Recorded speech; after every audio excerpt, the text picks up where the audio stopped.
Enhance your experience by becoming a supporting member. Gain access to unseen videos and video requests. 3-day free trial by visiting zionmembership.com. Chosen ones, empaths, oh God, refusing a narcissist Hoover. It destroys them to their core. It causes harsh narcissistic injuries. Real brutal narcissistic injuries are inflicted on the narcissist, because you've got to understand the dimensions of the narcissist mind that you're involved with at the time, when they actually conjure up the courage to actually come forward with the Hoover. You see, you may have been reverse discarded, or you cut them off because they become too toxic. And the narcissist has gone on with their lives and tried to find your replacement, and it fails. They fail time and time again to try and find a sustainable source of supply like you used to provide.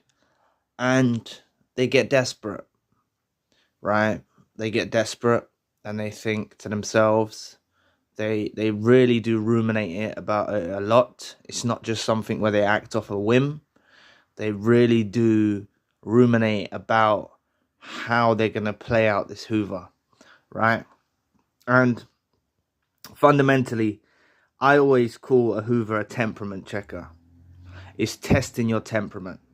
This is why a lot of you that may say and claim you've never actually experienced a Hoover, you actually have experienced a Hoover, and it takes you to look back in retrospect, maybe early on, just after when you went your separate ways, and the narcissist reached out with a message, or they reached out with a phone call, or they sent you some money, or they done something of this nature. They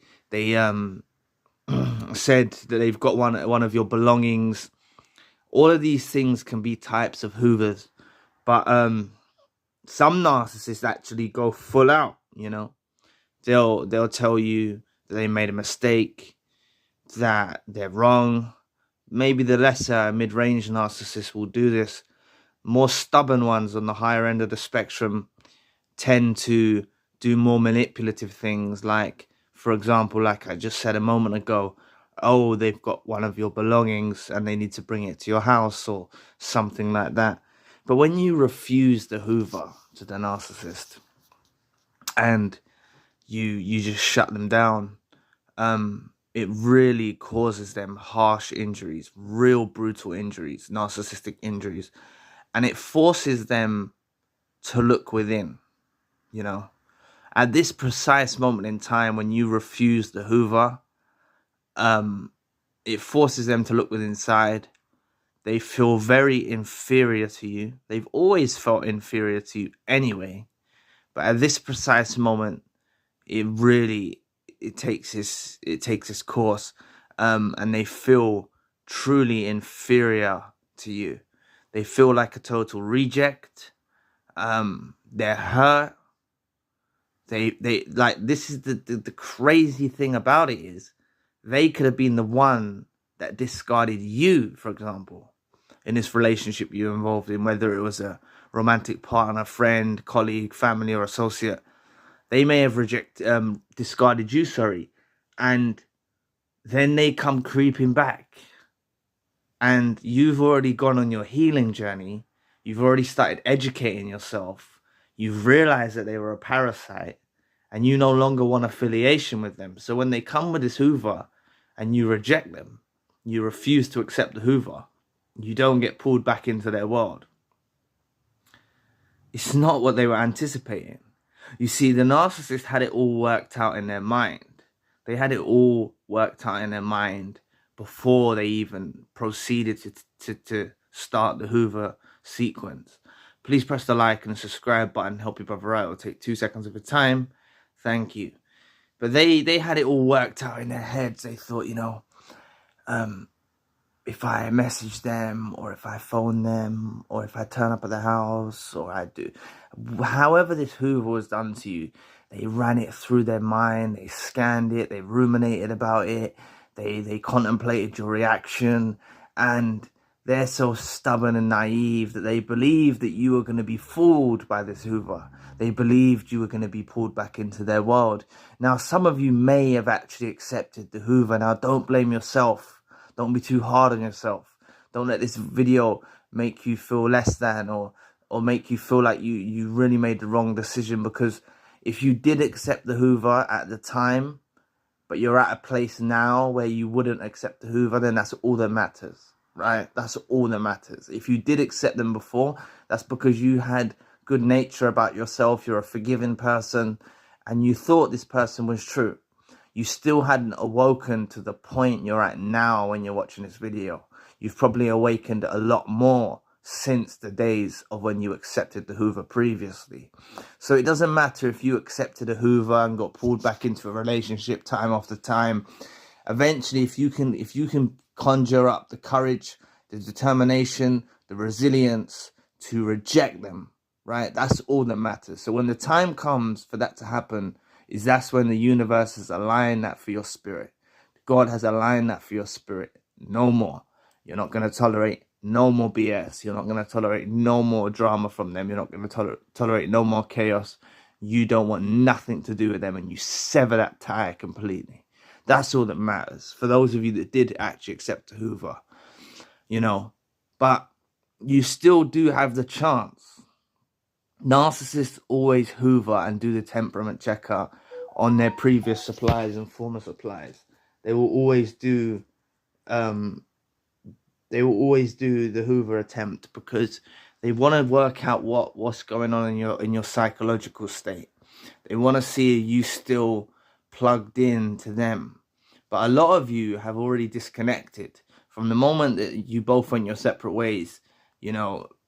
A curtain come down and you disconnected completely from that relationship that you were involved in, whatever type of relationship this was. And you really disconnected, right? You unplugged from that reality of the narcissist. So when they do the temperament checker on you, the Hoover, and you refuse to accept it, you don't get pulled back into their world, it's catastrophically damaging for them. A narcissist tries to hide their inside world from the world. But when you reject their Hoover, they're forced to look within. They feel so less than. They feel inferior. They feel hurt. They could have discarded you, but they feel betrayed. They feel like you should be waiting around for them. This is what they think in their delusional minds, right? So just understand that this scars the narcissist for a long time. You rejecting a Hoover, you not accepting a Hoover really hurts them because, as I said, they anticipated this. They worked it out. They predicted you. They thought you were predictable. Back in the day when you was involved in a relationship with them, maybe you were kind of predictable and they did have you worked out to some degree. But you, like I've made a video earlier about how the tables turn when you finally turn supernova. You might want to check that video out. A lot of you have developed into the super empath now. A lot of you chosen ones have ascended to the super empath mind state. You've gone into this supernova through the course of the relationship. You entered this supernova. You went your separate ways. And you've gone on your healing process. And you've completely ascended and developed and evolved to a completely different person now. So this person is like, they don't know you no more. When you reject them, they feel like they don't know you. They feel like you're someone else. This is how they feel inside. They feel like they're not dealing with the same person because you've actually ascended and advanced and grown so much since the days that you used to be together with them. And they can't tolerate it. They're hurt. Real bad narcissistic injuries are inflicted. And these are really deep narcissistic injuries, right? Causes them a lot of grief, causes them a lot of pain. Because, let's face it, they live in a fantasy world and they're very delusional. They thought they had you worked out.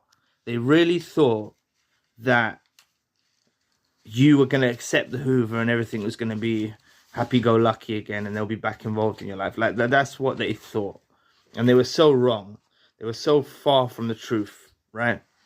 So make sure you keep that door slam in place.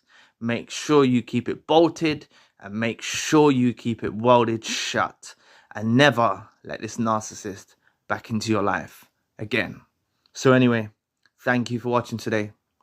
Please press the like and the subscribe button.